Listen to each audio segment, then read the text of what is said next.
Oke, bismillahirrahmanirrahim. Assalamualaikum warahmatullahi wabarakatuh. Teman-teman semua, berhubung beberapa pekan ke depan kita akan melaksanakan PJJ ya, atau perkuliahan jarak jauh. Maka di video kali ini saya, Risma, oke, ingin sedikit sharing mengenai aspek pemasaran di lab studi kelayakan bisnis ini. Jadi buat teman-teman sekalian yang ngambil praktikum studi kelayakan bisnis, kalian dipastikan harus sudah ngambil mata kuliah manajemen pemasaran dan juga manajemen pemasaran jasa. Jadi di sini saya ingin mengulang ya, atau reminder sedikit mengenai manajemen pemasaran atau aspek pemasaran dan apa nanti langkah-langkah yang akan kalian lakukan di praktikum studi kelayakan bisnis ini terkait dengan aspek pemasaran. Oke, pertama langsung aja ya. Langsung aja kita bahas mengenai STP. Apa itu STP? Jadi STP itu singkatan dari segmenting, targeting, and positioning, atau segmentasi, target, dan posisi. Nah, apakah STP ini penting? Oke, jadi jawabannya itu penting banget, teman-teman. Karena apa? Karena pengetahuan itu tentunya dapat mempermudah para pembisnis ketika sedang menyusun kerangka pemasarannya ya, kerangka rencana pemasarannya. Jadi pengetahuan itu adalah pengetahuan dasar yang pada umumnya digunakan oleh para pembisnis dalam mengembangkan pemasaran produknya. Oke. Yang akan kita bahas pertama adalah apa ya? Segmentasi, oke, atau segmenting. Jadi segmentasi pasar ini adalah upaya memetakan pasar dengan memilah konsumen dengan kesamaan mereka. Jadi dengan sudut pandang kreatif agar bisa mengidentifikasikan dan memanfaatkan peluang yang muncul. Dengan melakukan segmentasi pasar ini, pemasaran akan dilakukan lebih terarah dan sumber daya perusahaan dapat digunakan secara efektif dan efisien untuk dapat memberikan kepuasan kepada konsumen. Jadi pada dasarnya itu segmentasi pasar itu adalah proses memperkenalkan produk atau jasa ke dalam beberapa segmen ya, bagian-bagian. Jadinya itu membantu para pembisnis dalam mengidentifikasi konsumen potensial secara lebih efektif. Ya misalnya konsumen yang sudah menikah tuh nanti kebutuhannya bakal beda sama yang masih lajang ya. Lalu gimana cara melakukan segmentasi yang efektif? Nah, berikut adalah cara-cara melakukan segmentasi yang efektif. Yang pertama adalah measurable, oke? Jadi measurable ini adalah segmen pasar harus mudah diukur. Seperti daya beli segmen berdasarkan indikator nilai harga, unit barang, serta ukuran segmen pasar. Yang kedua adalah substantial ya. Jadi segmen pasar harus besar dan menguntungkan dari sisi jumlah pasar dan penjualan. Kemudian yang ketiga ada accessible. Jadi accessible ini adalah segmen pasar dapat diakses dan dilayani perusahaan melalui program pemasaran. Nah, yang keempat itu adalah differential. Jadi differential ini adalah segmen pasar harus dapat merespon secara berbeda elemen bauran pemasaran yang berbeda. Nah, agar perusahaan itu dapat mengukur efektivitas pemasaran yang ditawarkan ke pasar. Nih, yang terakhir ada actionable. Actionable ini adalah segmen pasar dapat digunakan sebagai acuan perusahaan untuk menawarkan produk yang sesuai dengan kebutuhan pelanggan. Nah, jadi melalui cara-cara ini nih, diharapkan para pembisnis itu dapat melakukan sendiri segmentasi produk yang sedang dipasarkan. Nah, dan memasukkan pemikiran ini nanti pada marketing plan ya di studi kelayakan bisnis. Jadi berikutnya ada beberapa dasar segmentasi pasar. Jadi dibagi ke dalam 3 kelompok. Yang pertama adalah statis ya, dinamis, yang kedua dinamis, dan yang ketiga ini individual. Oke. Kita bahas yang pertama itu statis. Ya, statis ini adalah segmentasi pasar, memandang pasar berdasarkan atribut statis, serupa tidak mencerminkan perilaku pembelian atau penggunaan, tidak secara langsung mempengaruhi keputusan pelanggan untuk membeli, gitu ya. Jadi variabel ini ada apa aja? Yang termasuk atribut statis, ada atribut geografis dan demografis. Jadi geografis ini segmentasi berdasarkan variabel geografis. Merupakan proses membagi atau mengelompokkan pasar berdasarkan unit-unit geografis.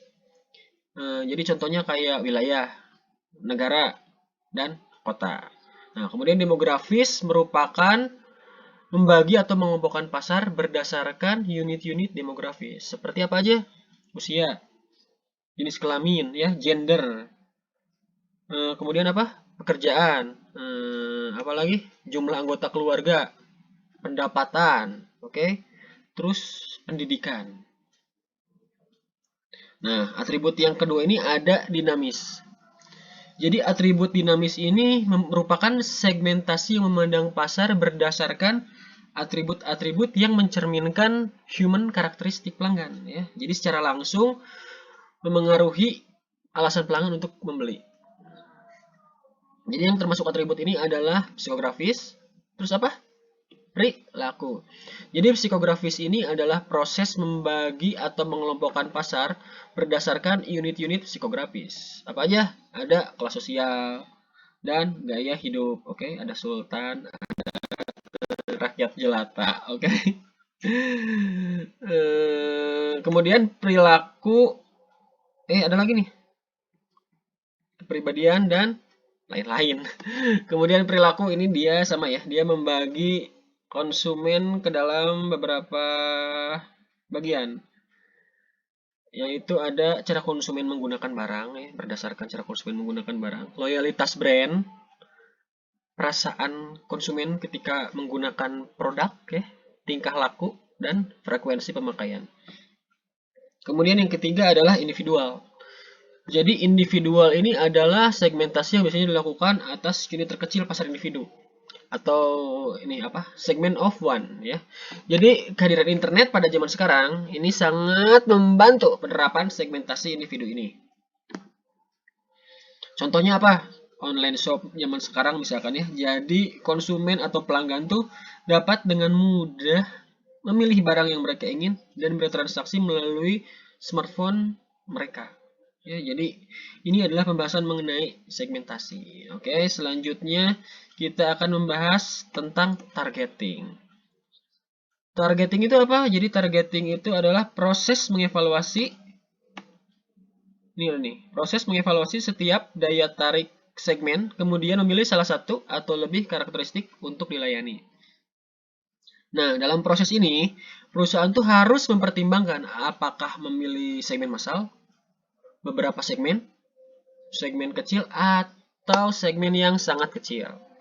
Jadi faktor-faktor yang perlu diperhatikan tuh dalam memilih segmen, yang pertama ada sumber daya perusahaan, variasi produk perusahaan, produk life cycle stage, variasi pasar, dan strategi pesaing. Ya, jadi ada 3 kriteria nih yang harus dipenuhi perusahaan pada saat ingin mengevaluasi atau menentukan segmen mana yang akan dijadikan target. Oke? Yaitu yang pertama ada perusahaan harus memastikan bahwa segmen pasar yang dibidik itu cukup besar dan akan cukup menguntungkan bagi perusahaan. Terus yang kedua ada bahwa strategi targeting itu harus didasarkan pada keunggulan kompetitif, ya, keunggulan kompetitif perusahaan yang bersangkutan. Jadi keunggulan kompetitif ini cara untuk mengukur apakah perusahaan itu memiliki kekuatan dan keahlian yang memadai untuk menguasai segmen pasar yang dipilih, sehingga memberikan value bagi konsumen, memberikan value bagi konsumen. Yang ketiga ada bahwa segmen pasar yang dibidik harus didasarkan pada situasi persaingannya. Jadi perusahaan itu harus mempertimbangkan situasi persaingan yang secara langsung atau tidak langsung memengaruhi daya tarik targeting perusahaan. Selanjutnya kita bahas mengenai positioning. Nah, setelah menentukan segmen pasar yang mana yang akan dilayani, selanjutnya adalah menetapkan produk pada pasar, ya, agar berbeda dengan produk pesaing. Jadi tujuannya ini apa? Untuk menciptakan citra yang berbeda guna memperkenalkan produk di benak konsumen.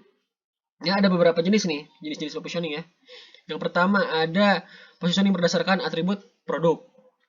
Ya, jadi mengidentifikasikan atribut yang lebih unggul serta manfaat produk yang dirasakan oleh konsumen. Oke, yang kedua adalah positioning berdasarkan manfaat. Jadi produk itu diposisikan sebagai pemimpin dalam suatu manfaat tertentu.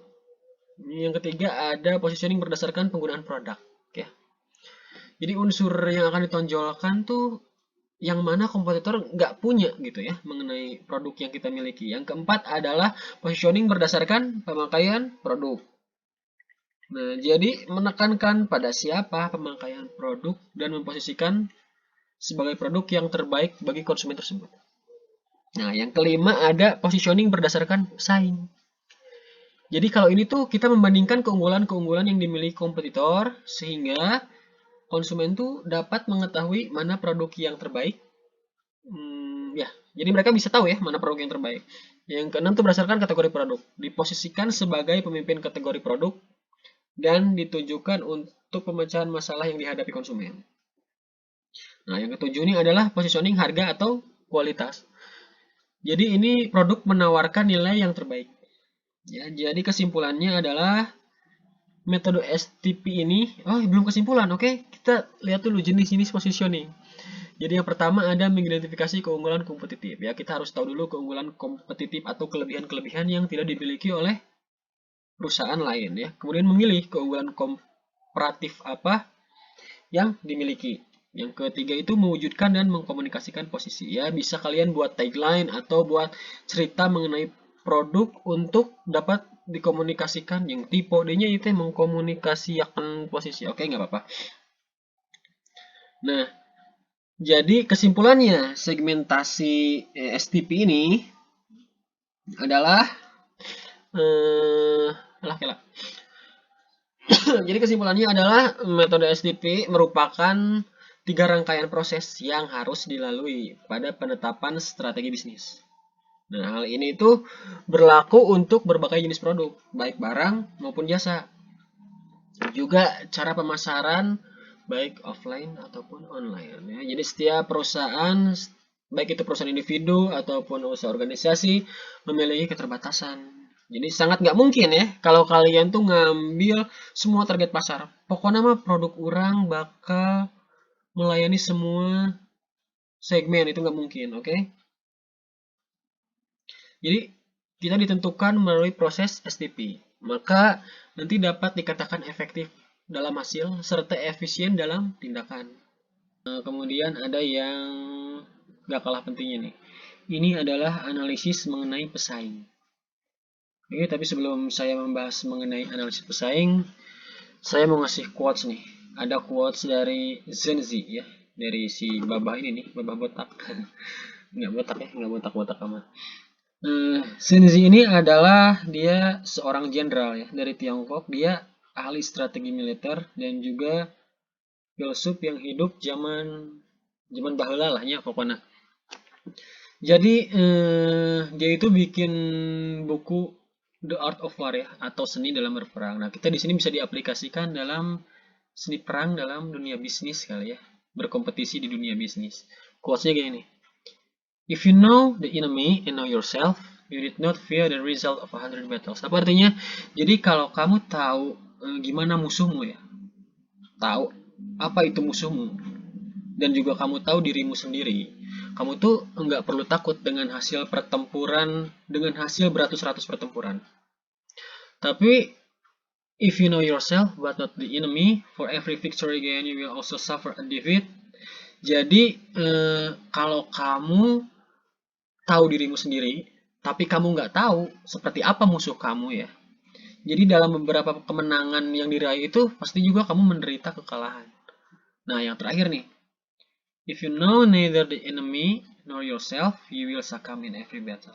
Jadi kalau kamu nggak tahu nih keduanya ya, kamu nggak tahu dirimu kayak gimana, atau kamu nggak tahu jenis produkmu, atau kamu nggak tahu jenis bisnismu kayak gimana, dan juga kamu nggak tahu musuhmu, ini yang paling bahaya ini. Kamu akan ya menyerah dalam setiap pertempuran. So yang paling penting itu kita mengetahui gimana diri kita sendiri dan juga gimana keadaan kompetitor atau keadaan musuh ya dalam hal bisnis, oke?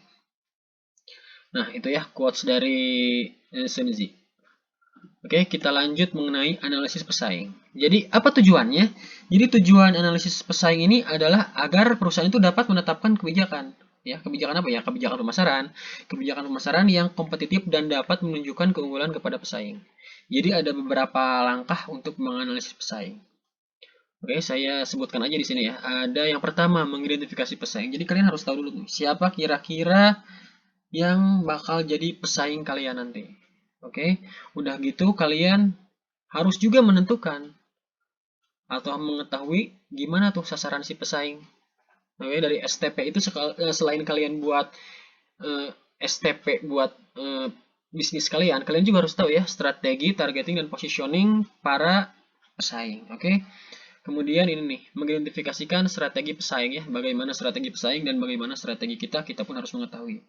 Kemudian kita menilai juga menilai kekuatan dan kelemahan pesaing. Dan yang kelima ada menganalisis pola reaksi pesaing untuk kemudian memilih pesaing. Jadi nanti siapa aja pesaing yang bakal jadi kompetitor di dalam bisnis. Oke, selanjutnya nih, kalian harus buat sederhana sih ya, kayak ini nih, matrix analisis pesaing.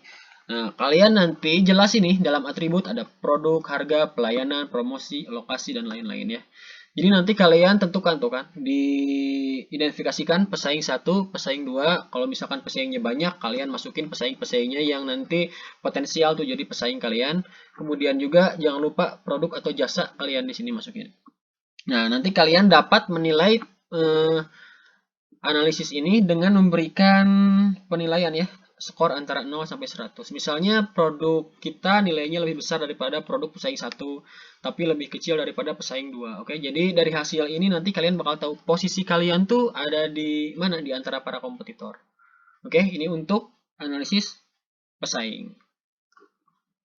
Baik, teman-teman semua. Selanjutnya kita akan bahas inti mungkin ya dari aspek pemasaran ini. Ini kalian udah nggak asing lagi sebenarnya ya sama marketing mix. Oke, ini udah hatam kalian bahas di manajemen pemasaran dan juga di manajemen pemasaran jasa. Oke, jadi saya cuman mengulang dikit lah ya, nggak perlu jelasin detail-detail.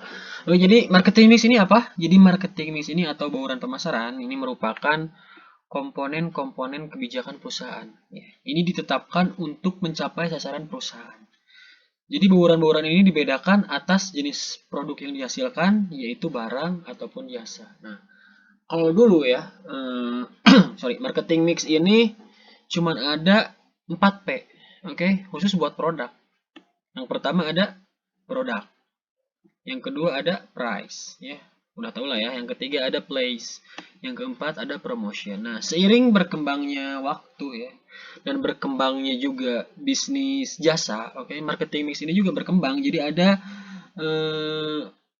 produk berupa jasa ya, yaitu ditambahkan 3P menjadi 7P. Jadi ada people, oke, ada proses dan physical environment. Ada juga yang bilang physical evidence dan physical appearance, oke, dan lain-lain. Jadi sebenarnya selain 4P dan 7P ini, ada juga yang pakai 6C, oke, ataupun 12C ya. Tapi yang paling populer ini kita gunakan yang 4P dan 7P, oke. Biasanya kalau yang pakai bukunya Kotzeler itu mereka pakai ini ya, yang 4P dan 7P. Oke, ini bauran masing-masing ininya, masing-masing elemennya.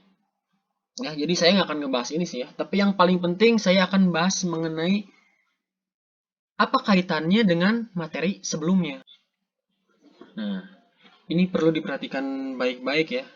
Karena sangat berkaitan dengan materi sebelumnya, yaitu mengenai STP atau segmentasi, targeting, dan positioning. Nah, mengapa kita perlu mengkaitkan dengan STP? Karena baik ketika kita memutuskan mengenai harga atau price ya, mengenai tempat atau place, mengenai promosi, mengenai produk dan lain-lain ya, itu harus dikaitkan dengan segmentasi atau target serta positioning yang sudah dibuat. Oke, misalnya saja ada kesalahan-kesalahan yang dilakukan ini nih. Ketika seseorang melakukan promosi, jadi misalkan ya ada perusahaan yang memproduksi mobil nih. Tapi mobilnya itu dianggapnya adalah mobil yang murah karena mungkin berasal dari negara tertentu. Dan mereka lalu memutuskan bahwa segmen pasarnya adalah di kelas menengah bawah. Nah, lalu mereka juga memutuskan bahwa penggunaan promosinya itu dilakukan pada media tertentu yang dibaca oleh kalangan menengah ke bawah. Ya, padahal pemakainya mungkin belum tentu dari menengah ke bawah. Nah, ini kesalahan-kesalahan seperti ini harus dihindari. Terutama ketika kita membuat sebuah produk ya. Kita ingin misalkan produk kita untuk menengah ke atas atau misalkan kelas atas. Nah, kelas atas itu membutuhkan sebuah produk yang berkualitas baik, kemasannya juga harus mempunyai estetika dan desain yang baik gitu ya. Detail-detailnya juga harus baik. Nah, kalaupun kita punya toko dan toko kita memang untuk segmen pasar kelas atas, toko juga harus didesain dengan baik dan cocok untuk kelas atas gitu ya. Nah, kalaupun kita ingin untuk kalangan kelas menengah, itu juga harus kita sesuaikan. Nah, ada banyak contoh sebetulnya ya. Sebenarnya contoh seperti ini. Ini ada apa nih? Hey, coklat. Apa nih ya? Ini produknya adalah coklat ya. Kita kan bisa melihat produk seperti ini. Kalau kita amati sepintas, ini mungkin nggak cocok ya buat kelas atas.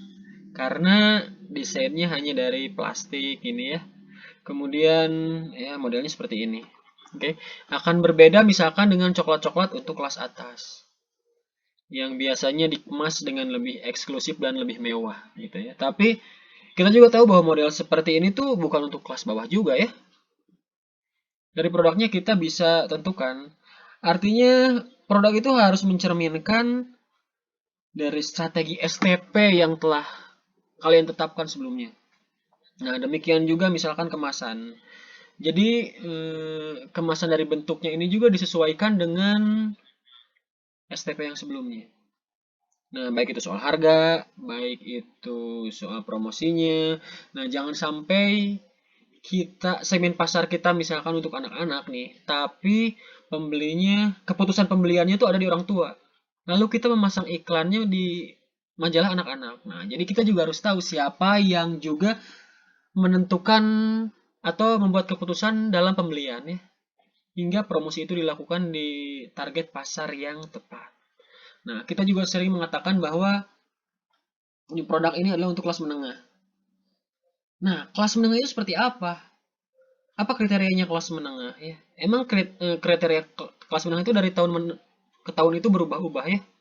Misalkan di kalangan menengah itu adalah orang yang bisa mengeluarkan uang atau menggunakan uangnya sebesar 100.000 rupiah per hari tanpa dia merasa berat gitu ya. Nah, orang-orang yang misalnya mengeluarkan 100.000 rupiah itu sudah berat, berarti dia belum masuk kelas menengah. Itu salah satu contoh ya misalkan, di mana kita menentukan batas-batas seperti itu. Nah, jadi ketika kita memproduksi atau menjual barang, kita harus tahu nih, siapa target pasar kita, positioning apa yang hendak kita tanamkan di benak pelanggan kita, dan itulah yang kemudian harus kita bentuk dalam marketing mix-nya ya. Jadi di mana kita melakukan promosi, harganya berapa, lalu produknya seperti apa, kemudian dan tempat-tempat penjualannya juga ya. Makanya kalau kita lihat kenapa barang-barang tertentu tuh ada katakanlah di departemen store yang kelas atas, tapi nggak ada di departemen store yang kelas bawah ya. Karena memang berdasarkan segmen pasarnya itu melakukan penjualannya di tempat-tempat tertentu. Oke? Oke? Segitu ya untuk marketing mix lah. Kalian bisa cari sendiri, browsing sendiri tuh mengenai bauran-baurannya dan nanti kalian aplikasikan mengenai di praktikum ya. Oke, teman-teman semua, nggak asik dong ya kalau kita udah belajar terus kita nggak praktek. Oke, so I wanna give you some assignment. Jadi ada beberapa tugas atau project ya yang harus kalian kerjakan. Yang pertama itu ada ini nih, menentukan strategi pemasaran yang akan Anda ambil sesuai dengan bisnis yang akan diteliti. Jadi dimulai dari kebijakan segmentasi yang dilakukan, penentuan target pasar dan posisi produk di pasar. Jadi yang STP ini ya, kalian kerjakan, oke? Terus jangan lupa juga nanti masukin analisis pesaing ya. Yang tabel metrik analisis pesaing. Masukin ke sini, terus buat tugas yang kedua, ini menguraikan kebijakan yang diambil dalam bauran pemasaran yang marketing mix ya. Jadi kalian juga perlu membedakan antara bauran pemasaran buat produk ya dan bauran pemasaran buat jasa. And then yang terakhir, kalian menganalisis layak atau tidaknya bisnis dari aspek pemasaran. Oke, jadi buat proyeknya ada 3 ya. Buat tugasnya ada 3. Ini nggak terlalu banyak sih ya. Tapi kalian coba jelasin secara rinci mengenai bisnis yang akan dijalankan nanti. Oke, so tugas-tugas ini nanti kalian bisa kumpulin atau submit di Google Scholar. So yang belum join, kalian join dulu, oke? Karena nanti ada deadline waktu buat pengumpulan tugasnya. Nah, untuk informasi lebih lanjut atau mau diskusi, kalian bisa diskusi di Google Scholar atau nanti kalian tanya-tanya ke asistennya mengenai tugas ini ya, oke? Mungkin untuk pertemuan sekarang cukup sekian. Terima kasih buat teman-teman sekalian yang udah nonton dari awal sampai akhir video ini. Terima kasih, mudah-mudahan tugasnya dikerjakan ya. Saya Rizwan Muhammad Ramdhani, pamit undur diri. Terima kasih. Wassalamualaikum warahmatullahi wabarakatuh.